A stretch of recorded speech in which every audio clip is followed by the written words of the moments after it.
Bismillahirrahmanirrahim. Alhamdulillahirabbil alamin. Wassalatu wassalamu ala asyrofil anbiya'i wal mursalin wa ala alihi washabbihi ajmain amma ba'du. Alhamdulillah kembali kita dipertemukan Allah Subhanahu wa taala dalam rangka kajian malam mingguan. Kajian malam mingguan ini diadakan oleh unit kegiatan mahasiswa Sahabat Quran Untan, kerjasama dengan Asosiasi Masjid Kampus Indonesia, dan kalau nggak salah ada satu lagi Asosiasi Dosen Perguruan Tinggi Swasta Indonesia. Mungkin nanti akan banyak lagi asosiasi dosen yang ikut bergabung sehingga agenda ini bisa banyak diminati. Baiklah, malam ini kita kedatangan tamu dari Pak Husin Sarujin, Ketua Advisi hadir. Kedatangan tamu dari Universitas Indonesia, Profesor Mistri Gozan, tapi yang bahasa titel lainnya saya nggak hafal, titel ini bahasa Jerman, nggak paham saya. Terima kasih Prof atas kehadirannya di sini di agenda Zoom. Ini kajian malam mingguan. Alhamdulillah sudah belasan kali episode. Alhamdulillah tetap diminati oleh mahasiswa ya, untuk mahasiswa baru terutama. Baiklah, tanpa berlama-lama lagi saya mempersilakan kepada Prof. Misri untuk menyampaikan kajian. Kalau kita berarti mulai 19.45 mungkin selesainya 21.15 lah, 1 jam setengah perkiraan kita. Nanti sebelumnya ada tanya jawab kalau adik-adik mahasiswa ingin bertanya lebih lanjut. Silakan, Prof. Ya, bismillahirrahmanirrahim. Assalamualaikum warahmatullahi wabarakatuh. Suara saya udah jelas belum? Jelas. Jelas ya? Ya. Oke. Ini agak terganggu sedikit ininya apa. Sekarang jelas ya, insya Allah ya. Jelas. Kalau adik-adik mahasiswa nggak jelas, silakan chat ya. Ya, oke. Baik, bismillahirrahmanirrahim. Alhamdulillahirabbil alamin. Innal hamdalillah nahmaduhu wa nasta'inuhu wa nastaghfiruh min shururi anfusina wa min sayyiati a'malina. May yahdihillahu fala mudilla lahu wa may yudlil falan tajida lahu waliyyan mursyida. Asyhadu an la ilaha illallah wahdahu la syarikalah wa asyhadu anna Muhammadan abduhu wa rasuluhu la nabiyya ba'dahu. Allahumma shalli wa sallim ala sayyidina habibina Muhammad sallallahu alaihi wasallam. Innallaha wa malaikatahu yusholluna 'alan nabi ya ayyuhalladzina amanu shallu 'alaihi wa sallimu taslima. Ya ayyuhalladzina amanu taqullaha haqqa tuqatih wa la tamutunna illa wa antum muslimun. Shadaqallahul azim. Pertama-tama saya panjatkan puji dan syukur kehadirat Allah Subhanahu wa taala yang memberikan kesempatan untuk bermuajahah, bertemu walaupun dalam bentuk daring ini ya. Beberapa pekan lalu ketemu dengan Akhirul Karim Pak Ustadz Riyadi Budiman ini di Pontianak, dan alhamdulillah bisa bertemu lagi sekarang di sini, dan mudah-mudahan beberapa juga rasanya mudah-mudahan sudah pernah bertemu walaupun mungkin saya nggak hafal namanya masing-masing. Yang saya hormati semuanya, mungkin juga ada beberapa dosen-dosen, guru-guru dan juga mahasiswa yang saya cintai semuanya. Terima kasih atas kesempatan ini. Buat saya ini kesempatan yang langka juga ya, selain dalam rangka menyampaikan mengikuti amanah surat Al-Asr ya, karena ketika kita mengikuti surat Al-Asr ini, kita memahami surat Al-Asr, demi masa ini, sesungguhnya kita semua rugi gitu ya. Jadi ini unik ayat ini, Al-Quran surat ini sangat unik sebenarnya ya. Diawali dulu dengan statement yang bukan encouragement, bukan mengangkat, tapi justru menjatuhkan gitu ya. Bahasanya kalau saya memahaminya, bahasanya itu sebuah tamparan begitu ya. Shock terapi begitu. Biasanya kalau guru itu atau Nabi Muhammad SAW itu kan orang yang halus lembut ya.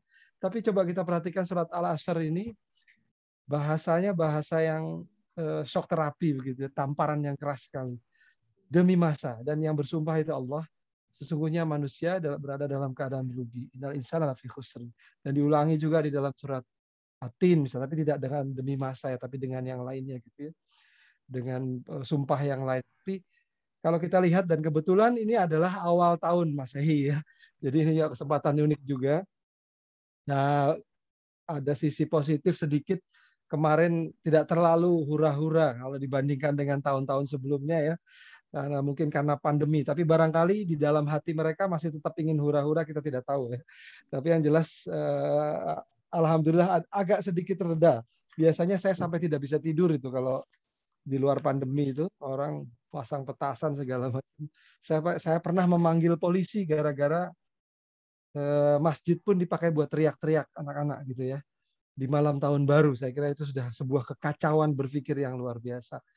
Nah, sementara kalau kita lihat konsep waktu dalam Islam itu ya itu luar biasa besar. Saya tidak ingin bahas konsep waktu, tapi sedikit saja mungkin ya. Dalam surat apa itu 32 sajadah ayat 5 ya, auzubillahi minasyaitonir rajim, yudabbirul amra minas sama'i ila al-ard tsumma ya'ruju ilaihi fi yaumin kana miqdaruhu alfa sanati mimma ta'udun. Kalau kita perhatikan ayat ini mengatakan, ini juga agak mirip dengan 22 ayat 47 ya, Al-Hajj ayat 47. Ayat ini mengatakan intisarinya adalah Allah memberikan, Allah lah yang mengurus urusan dari langit dan ke bumi ya. Lalu urusan itu kembali ke langit yang lamanya 1 hari di sisi Tuhanmu, yang ukuran di kalian adalah yaumin kana miqdaruhu alfa sanatin mimma ta'udun. Yang ukurannya bagi manusia adalah 1000 tahun. Singkat saja, ini juga mirip sekali dengan 22:47 mungkin, tapi konteksnya kalau di 22:47 atau Al-Hajj itu, ketika manusia itu, orang-orang yang tidak percaya, orang-orang kafir itu tidak percaya kepada Allah, menantang Nabi Muhammad untuk disegerakan azab, tapi Allah mengatakan Allah tidak akan mengingkari janjinya. Dan urusan itu nanti akan lebih pedih buat manusia, karena manusia itu sehari di dunia di sisi Tuhanmu itu adalah 1000 tahun di dunia, kira-kira begitu. Dan dalam surat yang lain juga dikatakan, dalam surat Al-Mu'min kalau tidak salah 112 sampai 117 dikatakan betapa kecilnya waktu di dunia, tidak sangat kecil dibandingkan akhirat. Intinya adalah, singkatnya adalah, seorang yang cerdas, seorang ilmuwan, seorang yang mau berada di sisi Allah dengan selamat, itu dia akan memperhatikan masa yang kecil atau masa yang panjang. Tentu akan memperhatikan masa yang panjang gitu ya. Jadi dunia ini adalah hanya batu loncatan menuju akhirat gitu ya. Bukan berarti kita meninggalkan dunia, tapi dunia ini kita anggap sesuatu yang sangat rendah dibandingkan kesiapan kita untuk akhirat. Kalau toh kita menganggap kita bekerja keras di dunia ini adalah dalam rangka mempersiapkan diri di yaumul akhir. Nah, barangkali itu hanya pembukaan saja dari saya, dan saya ingin mengajak bahwa biasanya di awal tahun ini kalau orang-orang bikin resolusi, maka kita bikin resolusi juga gitu ya. Nah, ini mungkin resolusi kita. Ya, resolusi. Maaf, ini saya stop dulu. Bentar, saya stop dulu. Kenapa ini, Pak?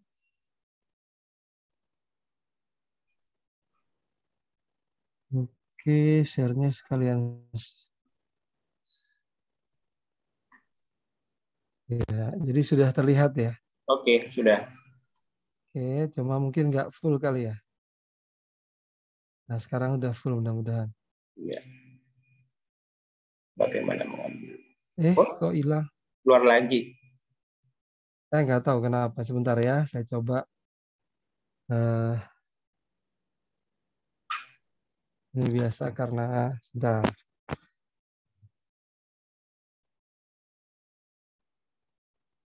Loh, ini malah hilang. Bentar ya.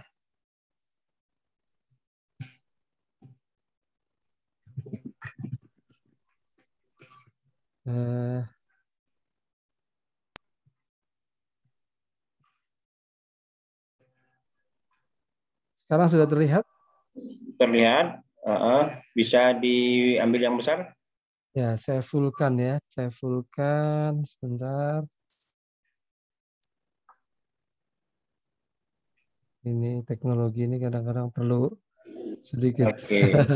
Ada kita mau bicara tentang teknologi ini. Ya, Sudah terlihat seperti itu ya. teknologi. Hmm. Asik nih, asik. Ya, oke. Ini yang bicara ke depan eksekutif dalam teknik. Jadi, oke. Biar kenalannya begini aja nih kenalannya. Ya, ini bacanya Saya gimana? udah nyiap. Dokter ini. Saya ini Abdul bahasa Qadir ya? Oh. ayah almarhum ayah saya. Saya menempat. Saya kalau ada kegiatan yang bermanfaat untuk yaumil akhir, insya Allah saya tempatkan nama ayah saya juga. Insya Allah. Jadi nama ayah saya Abdul Qadir. Kalau nama keluarga itu Gozan ya, keluarga Gozan. Saya alhamdulillah diberi kesempatan Allah bertemu dengan teman-teman dan mendirikan pesantren Tahfiz Al Husna di Jonggol, dan sekarang lanjut ini untuk aliyah untuk alinya adalah di Pamijahan ya. Saya kebetulan dosen sehari-hari di UI. Saya juga tadi disebutkan sebagai ketua IABI, ketua Lam Teknik juga ya. Lalu alhamdulillah saya mulai bekerja tambahan di pabrik kimia punya teman saya ya untuk di kimia, dan ini sudah selesai. Kalau ini direkturnya, vice presidennya juga sudah selesai. Alhamdulillah masih 11 paten. Baik, saya teruskan aja lah ya. Nah, ini mungkin tidak terdengar suaranya, saya tidak tahu. Terdengar nggak suaranya? Dengar. Oh, dengar. Alhamdulillah kalau terdengar suaranya. Nggak, suara musiknya dengar nggak? Dengar. Alhamdulillah. Jadi ini perkembangan agama di dunia ya, kalau kita lihat. Tentu ini yang buat bukan orang Islam, karena kalau orang Islam semuanya Islam ya sebenarnya. Kalau kita lihat ini Hinduisme, kalau kita lihat ketika Nabi Ibrahim lahir, dunia dikuasai oleh paganisme, terutama Hindu ya, yang hampir merata di seluruh dunia sampai ke Asia.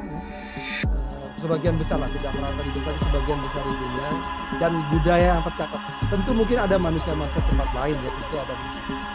Tapi kita lihat budaya yang tercatat yang sangat unggul saat itu adalah Hinduisme, paganisme intinya. Dan disinilah agama Kristen ya sebenarnya di Masehi ini nol itu ya, agama sebenarnya Islam cuma disebutnya sebagai Yesus crucified. Kita lihat lagi Kristen mulai menyebar, tapi tidak seberapa besar sebenarnya. Nah ini adalah Islam. Ini agak cepat di filmnya ini ya. Kita lihat, masya Allah ini berkembangnya Islam itu. Kita hentikan sebentar. Perhatikan Islam berkembang jauh melebihi daripada agama lain, ya. Jauh besar sekali kalau dibandingkan. Hinduisme tidak ada apa-apanya. Tapi kalau kita lihat dalam sejarah itu kita seolah-olah Islam itu ya yang di Arab itu aja ya, terlokalisir di Arab itu saja. Padahal sebenarnya tidak. Kalau kita lihat ini sudah ini Asia ya. Cerita Andalusia juga ya, Prof ya, yang dulu ya nanti itu, kan? Sebentar lagi akan terlihat, nanti akan nyebrang ke sini gitu ya. Nah ini ke Afrika ya, ke benua Afrika. Sementara Romawi juga menguasai ya, besar. Nanti Islam akan menyeberang ke sini. Ini di Eropa, ini sudah Eropa ya. Nah ini kita lihat mulai masuk ke Eropa, naik ke atas. Nah, ini belum pernah ada dalam sejarah. Nanti saya akan perlihatkan sedikit timelinenya gitu ya. Ini belum pernah ada dalam sejarah sebesar ini dunia, dan ini waktunya sangat panjang. Kalau kita lihat nanti saya akan lihat timelinenya. Oh, maaf, kok jadi terputus. Bentar.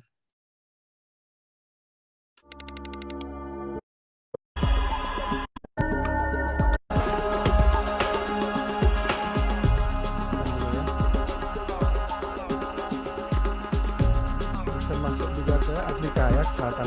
Kalau kita lihat sekarang Afrika sudah banyak muslimnya di atas, di timur dan di barat juga, di selatan juga ya.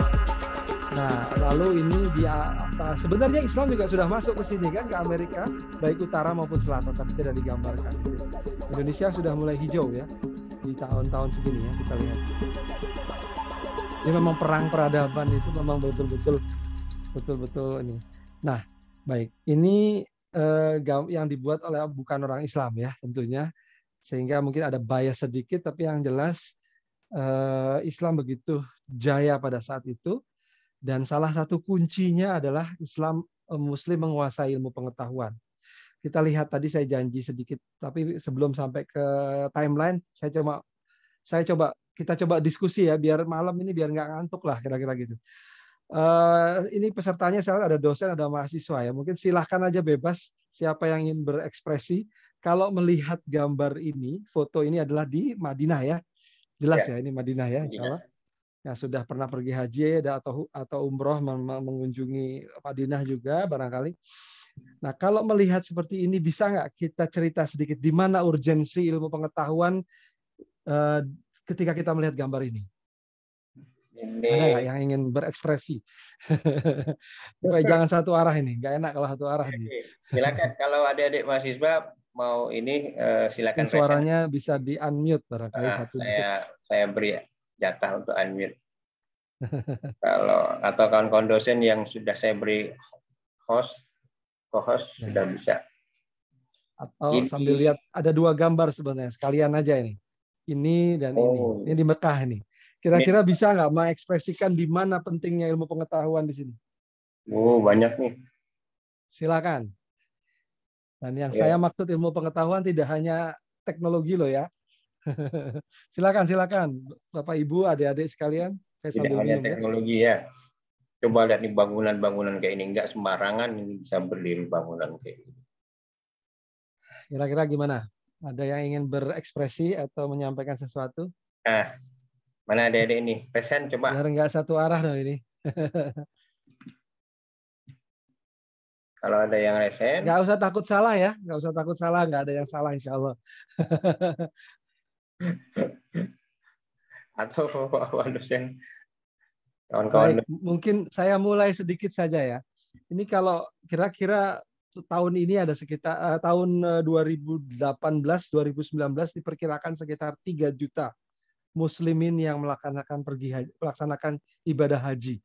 Tumpah ruah di tanah suci ya. Kira-kira kalau tidak ada insinyur bidang perpipaan untuk mengatur air wudhu, kira-kira bagaimana? Nggak bisa wudhu. Nggak bisa wudhu ya. Ini diatur ya udah, yang penting ledeng aja dinyalain begitu aja, konvensional begitu saja, nggak ada penataan yang canggih. Ya, oke. Kalau kira-kira saya datang ke sana pakai onta, kira-kira bagaimana? 3 juta orang pakai onta diparkir di mana itu ontanya gitu. Susah sekali. Tapi orang pakai pesawat terbang. Oke. Jadi apalagi kira-kira non teknologi deh sekarang coba cari. Gimana dengan jasa hotel misalnya? Iya benar. Bagaimana dengan utilitas? Iya, utilitas yang non teknologi ini, hotel aja, pengaturan travel, bandara pengaturannya kan pasti teknologi ya. Tapi komunikasi itu menjadi salah satu penting. Misalnya teknologinya canggih, tapi travel bironya atau komunikasi antara bandara, komunikasi antar hotel, komunikasi Indonesia dengan sangat tidak terjalin. Orangnya asal-asalan, komunikasinya tidak pakai ilmu pengetahuan, asal ngomong aja, asal diplak aja, kira-kira itu akan berantakan semua ya. Lalu bagaimana perdagangan di sini misalnya, mengatur perdagangan untuk makan 3 juta orang sehari di satu kota yang tadinya kosong seperti kota mati kalau di lain waktu, kecuali di dekat Masjidil Haram pada musim-musim tertentu saja seperti Ramadan. Tapi di hari-hari lain maka itu sepi sebenarnya. Ya, hanya yang di dekat masjid saja yang cukup ramai gitu ya. Bagaimana mengaturnya itu semua? Bisnis ya, trading, makanan yang kita lihat kalau makanannya hanya mengandalkan padang pasir tentu tidak cukup ya, harus didatangkan dari tempat lain. Itu mengatur sosial, bagaimana mengatur keamanan, bagaimana mengatur politik segala macam. Jadi ilmu pengetahuan dan teknologi di sini sangat berat sekali, sangat penting sekali ya. Saya sampai mengatakan begini, jangan-jangan di dalam ibadah haji ini yang membuat pesawat itu kalau di situ ada seorang muslim, maka pahalanya dia yang mengatur seperti almarhum Habibie misalnya, teknik pesawatnya dipakai di sini, pahala akan mengalir terus kepada almarhum Habibie. Masya Allah itu Ya. akan mengalir terus. Tentu Habibie ketika Pak Presiden Habibie ketika beliau masih muda merancang itu tidak ada niat untuk membuat pesawat supaya maksiat kan. Pasti Ya. niatnya untuk meninggikan ilmu pengetahuan supaya manusia bisa umat menjadi lebih mudah berjalan. Pahalanya akan mengalir. Kalau beliau meniatkan itu untuk mendapatkan ridha Allah, saya kira Masya Allah ini amal jariah ilmu pengetahuannya luar biasa sekali. Jadi kalau misalnya dari pergi haji saja, kendaraan, jalan raya, gedung, tadi sudah disebut ya, gedung-gedung oleh Pak Riyadi ya, bagaimana mengatur gedung dari misalnya perjanjian saja, faktor perjanjian itu di luar teknik loh ya. Kalau teknik sudah jelas lah begitu. Itu luar biasa pengaturannya, makanan, air minum, manajemen, sosiologi. Kita harus mengetahui bagaimana Indonesia sebagai 250 juta orang Indonesia yang muslim terbanyak sekitar 200 juta lah kira-kira sebagai muslim pergi haji menjadi mungkin perwakilan terbesar negara adalah Indonesia sebenarnya gitu ya. Yang muslim gitu ya. Keuangan dan macamnya.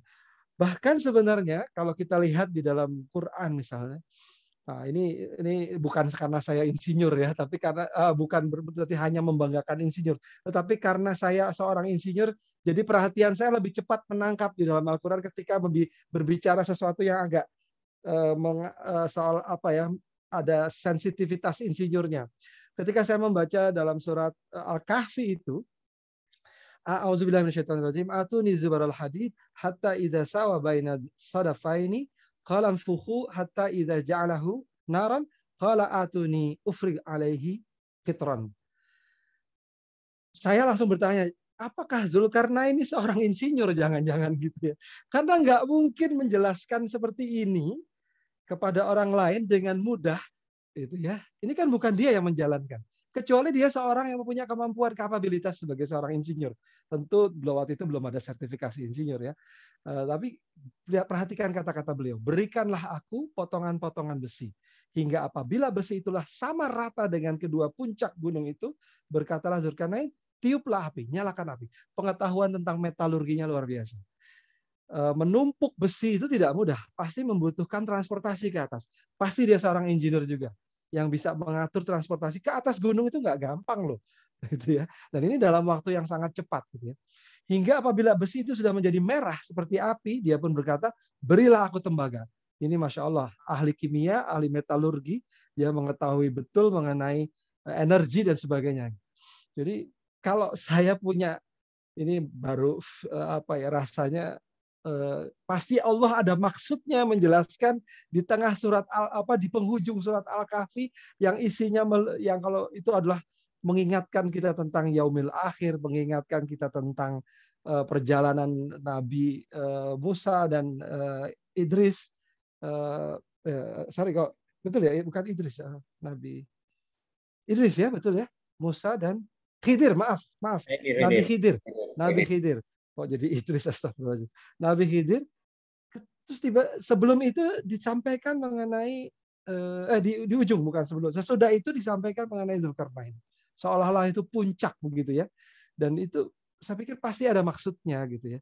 Dan karena saya seorang insinyur, saya menangkap isyarat jangan-jangan ini Zulkarnain ini kapabilitasnya mungkin kalau di PII mungkin sudah jauh dari IPU ya gitu ya, insinyur profesional utama.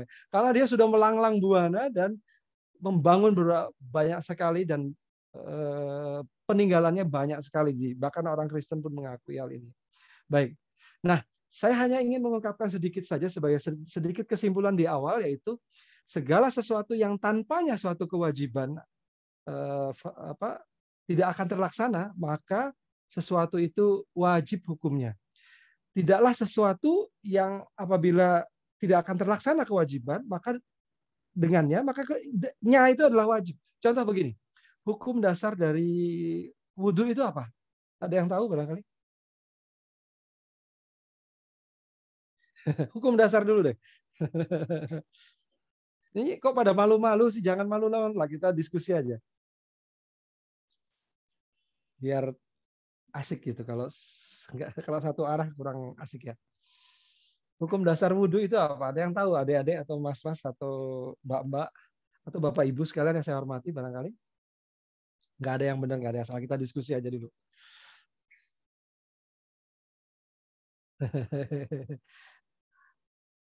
Oke, siapa yang ingin mengatakan ini adalah sunnah? Wudhu itu sunnah atau bukan? Halo? Ayo Lutfi, tadi barusan saya unmute. Ayo silakan. Ada yang mau langsung unmute aja bisa. Wudhu itu sunnah atau wajib atau haram atau makruh?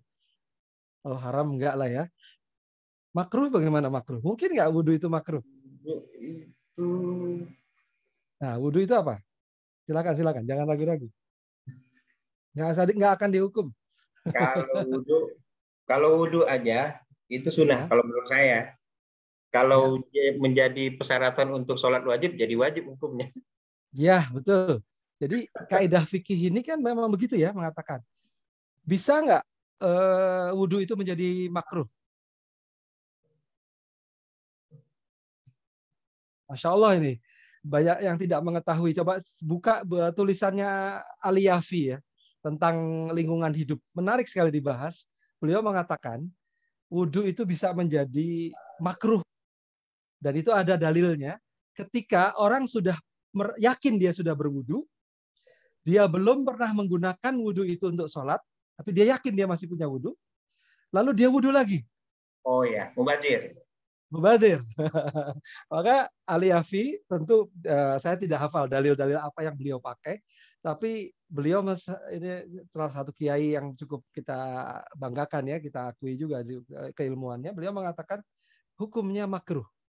Tapi itu tidak kita ambil. Sekarang kita pegang dulu yang wajib, yang menjadi wajib. Nah sekarang pertanyaannya kita analogikan, bisa nggak? Nah saya ingin mengajak berpikir nih. Siapa ini? Memperbarui wudhu ya, Prof ya. Nah, kalau memperbarui wudhu lain lagi. Memperbarui wudhu lain lagi. Jadi memperbarui wudhu, misalnya dia sudah gunakan, dia memperbarui wudhu, maka itu menjadi sunnah hukumnya. Dia dapat pahala, gitu ya. Tetapi kalau dia punya wudhu, belum pernah dipakai sholat, lalu dia yakin ini, saya 10 menit yang lalu wudhu, terus sekarang wudhu lagi gitu. Nah itu makruh, gitu ya. Beda sekali itu, beda sekali. Oke, kita tidak ingin berdebat ke sana, tapi kita ingin coba lihat bagaimana Islam itu memandang sesuatu sangat logis sebenarnya ya, sangat logis dan ada dasar ilmunya itu kuat sekali dasarnya. Nah sekarang kita analogikan. Kalau gitu, balik lagi ke yang haji tadi, hukum mempelajari teknik pengaturan air minum misalnya untuk jamaah haji, teknik pengelolaan air wudhu untuk jamaah haji, hukumnya apa ya? Harus ada, tapi tidak semuanya fardu kifayah. Nah, setuju saya. Nah, setuju sekali. Mantap ini, Pak. Jadi, beberapa hukum itu berubah ya, dan itu menjadi fardu kifayah. Kalau berdirinya sendiri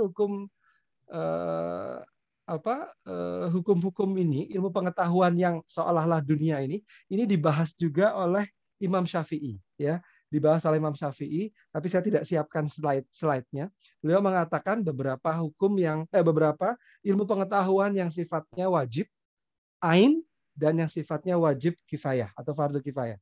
Itu beliau membahas. Nah, artinya umat Islam ini kalau ingin maju, dan kemajuan itu salah satunya adalah didasarkan ilmu pengetahuan, maka mempelajari ilmu pengetahuan itu menjadi, kalau menurut saya, fardu kifayah, gitu ya.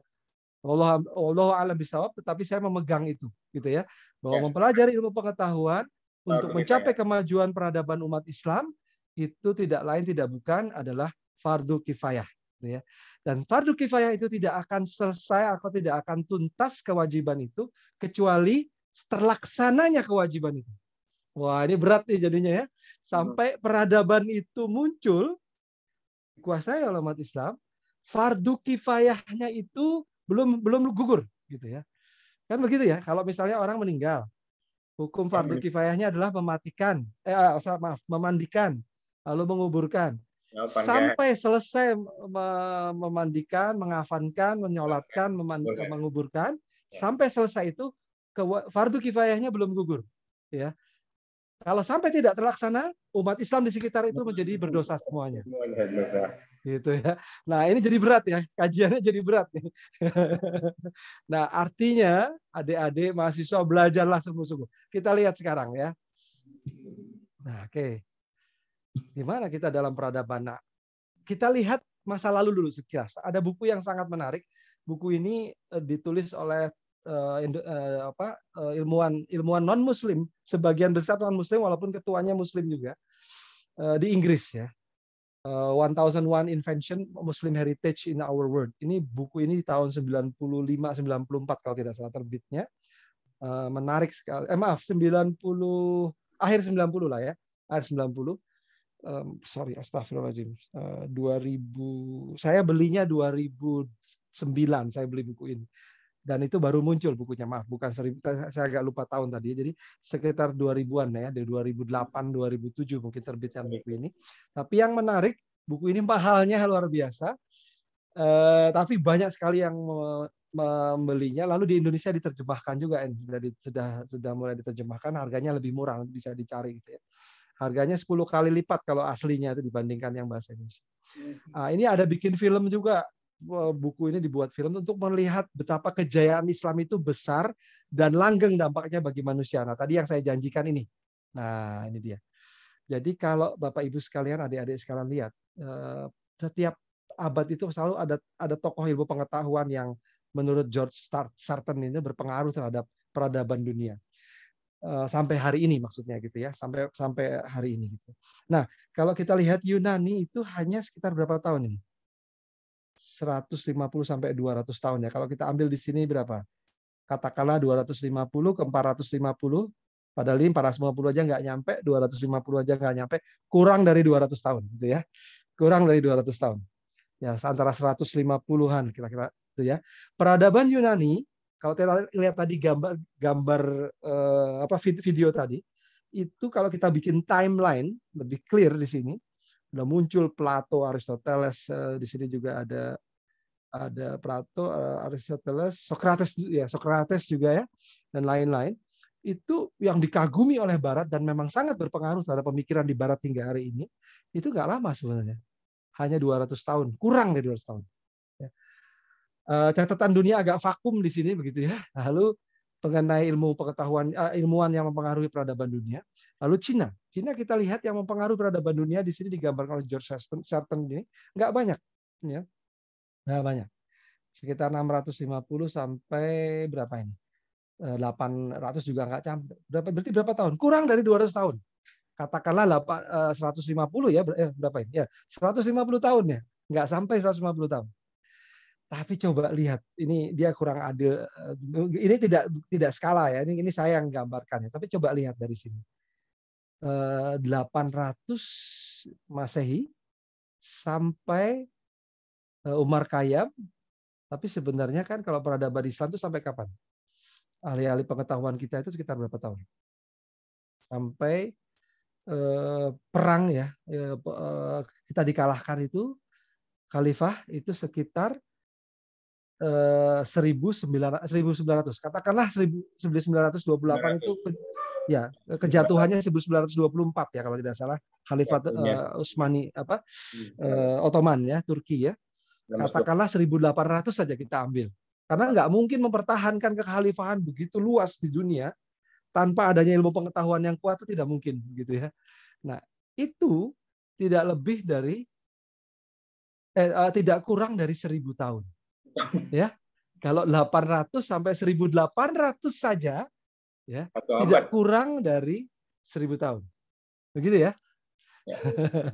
Bayangkan, kalau kita mempelajari Cina itu kan kalau di buku itu kan panjang, kayak banyak sekali. Padahal itu cuma sekitar 200 tahun saja, 150.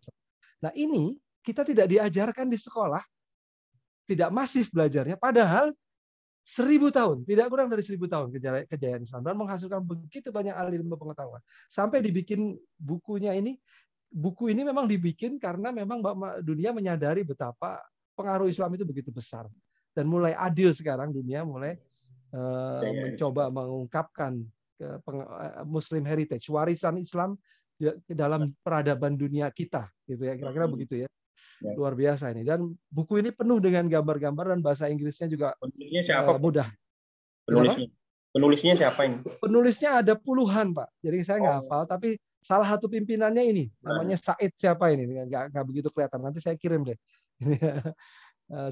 Saya punya bukunya sebenarnya, cuma ada di kampus, jadi saya nggak bisa tunjukkan. Ini bukunya cukup tebal ya, sekitar 5 cm begitu. Tapi membacanya asik karena banyak sekali gambar dan full color semuanya. Makanya bukunya mahal. Dulu saya beli di Saudi, waktu saya di Saudi tahun 2009 itu. Harganya sekitar 3 juta rupiah kalau dirupiahkan.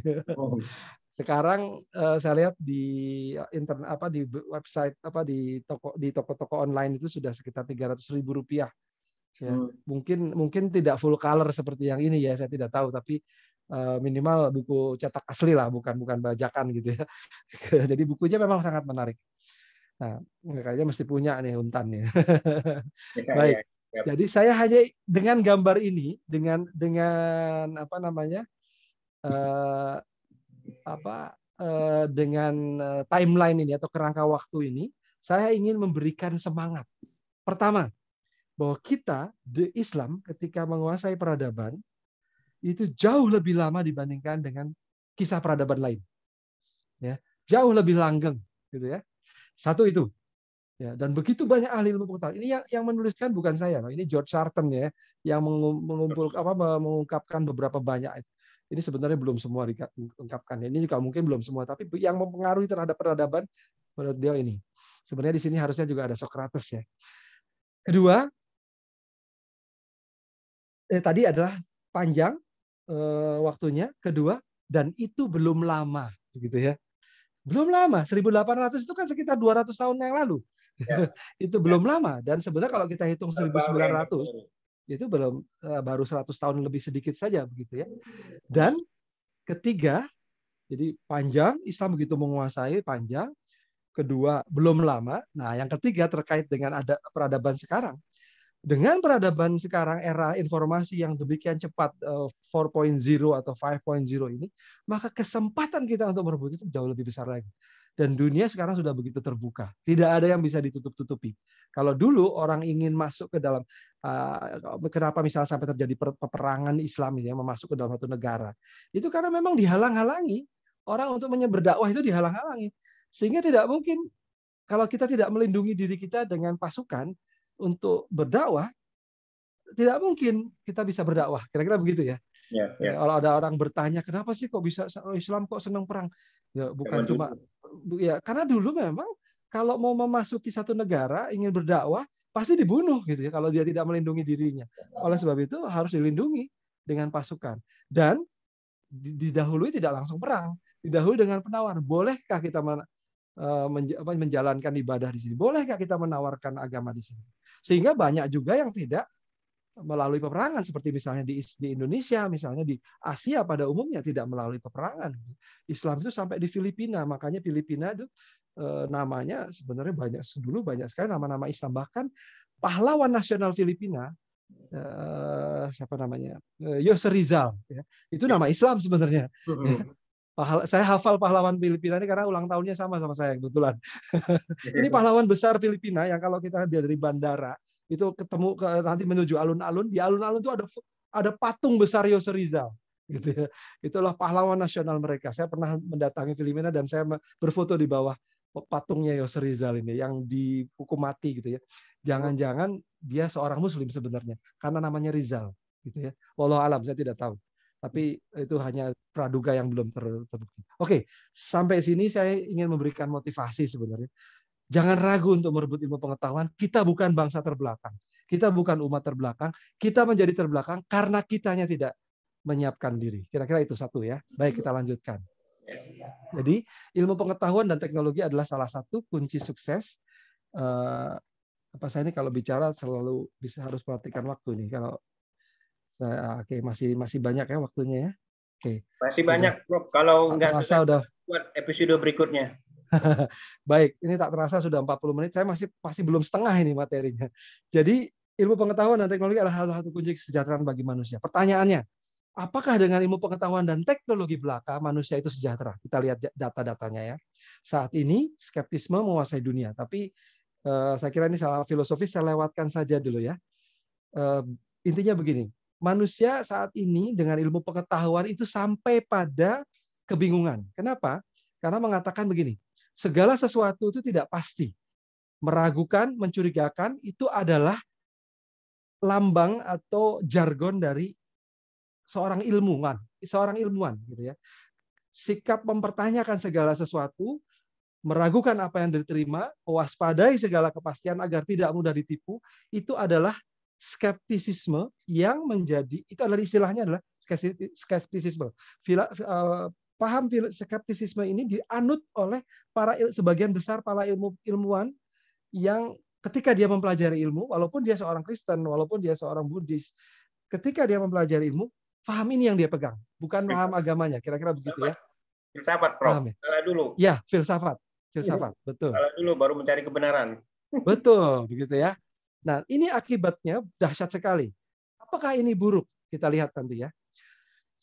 Saya ingin cerita sedikit, tapi saya cepatkan saja nih, karena sejarah skeptisisme ini panjang sekali sebenarnya gitu ya, mempengaruhi dari mulai Yunani, tumbuh bersama Renaissance, karena waktu itu kalau tidak skeptisme maka agama akan menindas mereka, kira-kira begitu ya.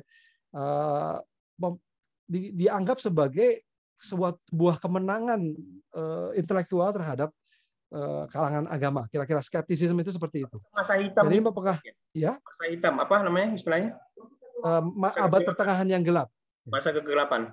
Ya, abad pertengahannya. Pada saat itu sebenarnya Islam sedang jaya-jayanya kan. Oh. Jadi yang gelap tadi itu hanya di Eropa. Kalau kita lihat tadi di video tadi, maka nanti video ini kalau boleh saya upload aja gitu karena besar sekali filenya ini. Ini sebenarnya mempengaruhi Barat betul-betul. Bahkan ini terakhir ya, ini bukunya saya juga punya ini. Saya baca buku ini ketika saya S2 nih. Beliau mengatakan begini, tidak mengakui apapun tanpa bukti dan menangguhkan penilaian selama buktinya kurang. Wah, ini tokoh modern, filsafat modern Barat ya, Bertrand Russell. Dan beliaulah yang menempatkan Nabi Muhammad sebagai salah satu di samping Michael Hart ya. Beliau sebenarnya lebih dahulu daripada Michael Hart. Beliau mengatakan bahwa Nabi Muhammadanism adalah salah satu faham yang mempengaruhi dunia juga. Baik, jadi beda seperti George Sarton tadi ya. Oke. Tidak menempatkan Nabi Muhammad sebagai pengaruh dunia karena dia menempatkannya mulai 800 sekian, padahal Nabi Muhammad kan 500 sekian gitu ya. Nah, atau 600 sekian lah paling tidak. Nah, skeptisisme ini merebak sekali, luar biasa. Barat menjadi unggul karena meninggalkan agama mereka dan memegang erat skeptisisme. Akibatnya aja lah kita lihat sekarang ya. Nah, oke, bentuk skeptisisme ini adalah bentuk realnya adalah sekularisme. Ya, dalam bentuk nyatanya adalah sekularisme. Ya, memisahkan antara agama dengan kehidupan sosial, kehidupan bernegara, kehidupan berkerajaan dan sebagainya. Ingat, negara itu baru dikenal konsepnya tahun-tahun 1800 akhir ya. Sebelum itu kan konsep semua dunia dikuasai oleh konsep kerajaan ya. Dan bentuk kerajaan sebenarnya adalah bentuk premanisme. Siapa yang kuat mengalahkan yang lemah, kan sebenarnya begitu ya. Oke. Bentuk kompromis politis lagi-lagi ya antara agama dan skeptisisme ya, atau ateisme yang malu-malu sebenarnya. Mereka tidak ingin mengatakan ateis, tapi mereka mengatakan dirinya skeptisisme, sehingga lahirlah kompromi. Ya sudah, sekularisme, agama, politik, jangan dicampur aduk. Kira-kira begitu ya. Nah, ini bahaya sekali kalau orang Islam seperti ini. Akibatnya seperti apa? Coba kita lihat ya. Nah, oke. Bukti singkat saja. Peradaban itu kan dimulai paling kecil di mana sih? Di keluarga kan sebenarnya. Kenyataannya meningkatnya perceraian, mulai keluarga tunggal makin besar jumlahnya, hidup apa nih namanya? Kumpul kebo ya, Samenleben bahasa Belanda nih, Samenleben atau bahasa Jerman Samenleben. Homo partnership ini makin luar biasa merambat. Contohnya begini. Orang bilang, wah keluarga itu penuh dengan KDRT. Oh, maka kalau kita sudah saling mencintai laki-laki sama laki-laki, perempuan dengan perempuan, tidak akan pasti KDRT-nya jauh lebih kecil. Tapi ternyata saya tidak ungkapkan di sini, saya punya statistiknya, tapi statistik agak lama gitu. Ternyata angka kekerasan KDRT rumah tangga homo itu jauh lebih besar persentasenya dibandingkan dengan rumah tangga biasa-biasa gitu ya. Bukan Dan manusia. lebih ya laki-laki sama laki-laki gitu ya. Dan tidak hanya laki-laki, perempuan pun begitu. Perceraian di rumah tangga perempuan lesbi itu jauh lebih besar dibandingkan dengan rumah tangga normal gitu ya. Jadi seomong kosong begitulah kira-kira ya kalau mereka mengatakan itu seperti itu. Tapi itulah yang terjadi ya. Negara mesti, ini bentuk kekalahan ya. Negara mesti realistis. Tadi ini siapa nih? Head of the Central of Empirical Research. Udahlah kita ngalah aja lah sama keluarga itu harus berubah definisinya. Ini kacau nih kalau sudah seperti ini ya. Nauzubillah min dzalik ya. Ini bahkan pada kementerian saya tidak ungkapkan ya kementerian negara mana karena ini baru-baru saja gitu ya. Saat ini keluarga bisa berbentuk berbagai macam, maka kebijakan yang mengaturnya tidak lagi berdasarkan pada suatu ideologi tertentu, melainkan akan berorientasi pada kenyataan yang berkembang. Ya, kita nggak usah lihat bahwa ini kekacauan dan ini menyebabkan banyak sekali faktornya. Nah ini dia misalnya. Peradaban itu telah sukses menurunkan apa nih? Angka buta huruf ya. Tapi ya, jadi pendidikan ini naik. Jadi jelas positif kita harus lihat juga, jangan kita nihilisme ya. Bahwa ilmu pengetahuan telah berhasil meningkatkan pendidikan ya. Oke. Tetapi peradaban juga telah berhasil sukses menurunkan kemiskinan. Ini pasti ya, angkanya jelas sekali. Walaupun di sub-Sahara agak sedikit naik ya, tapi secara umum di dunia turun gitu ya kemiskinan. Secara umum ya, tidak tahu sekarang karena ini data 2000, ini adalah prediksi 2015 ke 2030. Jadi ini adalah prediksi ya. Nah, ini datanya dikumpulkan sampai di sini. Nah, kita nggak tahu dengan pandemi mungkin lebih turun lagi kali, lebih naik lagi kita nggak tahu. Ya. Tapi yang jelas ini prediksi tahun 2015 terhadap sampai 2030. Lalu, nah kematian juga turun, ya. Kematian juga turun. Panjang hidup. Ya, usia makin panjang hidup ya. Tapi kita lihat data lain. Apakah dunia bertambah baik? Ketika dilakukan survei ini, surveinya Bank Dunia juga ya. Saya lupa menyampaikan. Kalau yang lain tadi Bank Dunia jelasnya ada World Bank, ada datanya. Ini saya lupa nih menyampaikan. Ini apakah dunia lebih baik atau tidak? Mereka mengatakan getting better 11%, nggak maju kemana-mana 30%, yang mengatakan getting worse 58%. Jadi ini bukan orang Indonesia loh yang mengadakan ini ya. Ada yang bilang don't know. Gitu. Tapi kita lihat di 58 aja udah parah. Apalagi kalau kita jumlah nih 58 tambah 30, 88% ya. Nyaris fatal. Kalau ditambah 1%, ini kan juga sebenarnya tidak berani berpendapat sebenarnya. 89%, nyaris 90%. Ya. Mengatakan bahwa tidak bertambah baik, intinya begitu ya. Tidak bertambah baik. Ya. Ini pendapat siapa, Prof? Ini saya dapat adalah sebuah survei. Saya lupa, tapi kalau tidak salah ini World Bank. Survei ini dilakukan laporannya World Bank. Saya lupa mencantumkan. Ini ya, saya mohon maaf, saya lupa mencantumkan. Jadi ini bukan orang Indonesia karena saya buru-buru menyiapkannya. Ini World Bank kalau tidak salah ya. Oke, saya teruskan dulu. Nah, dan dunia itu semakin tidak merata distribusi kekayaannya. Kita lihat hanya 0,7% dunia manusia atau populasi manusia menguasai hampir setengah kekayaan dunia. Dunia ya. Indonesia juga termasuk ini. Ini dunia. Ya. Ini dunia. Ini data World Bank juga ini. Dan lebih dari 70% populasi memperebutkan kue kesejahteraan yang hanya 3%. Sangat tidak adil dunia saat ini. Bisa dibayangkan apakah dunia bertambah baik atau tidak dengan data ini sudah sangat jelas sebenarnya gitu ya. Oke, saya gambarkan contoh sebaliknya ketika Islam itu berjaya ya. Nah, kita kembalikan ketika Islam berjaya. Harga-harga itu begitu stabil. Kenapa begitu stabil? Sampai suatu saat Khalifah Umar bin Abdul Aziz tidak bisa lagi menemukan orang miskin untuk dibagikan wealth-nya. Tapi itu belum itu gambaran yang dulu sekali ya. Coba dilihat lagi di buku yang saya tampilkan tadi, tapi saya tidak datanya tidak saya sampaikan di sini. Saat itu harga begitu stabil, saat itu semua orang bisa menjelaskan beras yang dia makan, gandum yang dia makan, wortel yang dia beli itu dibeli atau diproduksi di lahan sawah kebun yang mana. Dia bisa menjelaskan. Apa artinya itu? Artinya begitu banyaknya produsen Muslim dan itu hampir sama dengan jumlah konsumen. Kira-kira begitu. Artinya hampir seluruh orang Islam atau hampir seluruh manusia yang berada di negeri Islam itu melakukan aktivitas ekonomi, produksi. Selain mengkonsumsi, dia juga memproduksi. Artinya apa ini? Artinya harga menjadi stabil. Orang tidak akan mudah menjatuhkan harga, atau orang tidak akan bisa memonopoli, karena pasti ada produsen lain yang akan menawarkan dengan harga lebih baik. Kira-kira begitu ya. Sekarang Pak Riyadi, kalau saya tanya tadi malam ini makan malam tadi beli berasnya di mana, mungkin tidak tahu. Kalau tahu beli berasnya di mana, tidak akan, saya jamin 90% Pak Riyadi tidak akan bisa menjelaskan beras itu ditanam di lahan mana. Nggak tahu. Nggak tahu kan? Di saat itu, di buku itu dijelaskan, di buku 1001 Heritage itu, dunia bisa mengetahui, di tempat Islam itu, orang bisa mengetahui di mana makanan buah-buahan itu dibeli. Ditanam, diproduksi. Tidak hanya dibeli ya, tapi diproduksi. Pak, demikian juga dengan pakaian. Di mana ulat sutranya kalau perempuan, di mana keping emas itu diproduksi, di mana kapas itu diproduksi. Dia bisa menjelaskan. Karena begitu banyaknya produsen.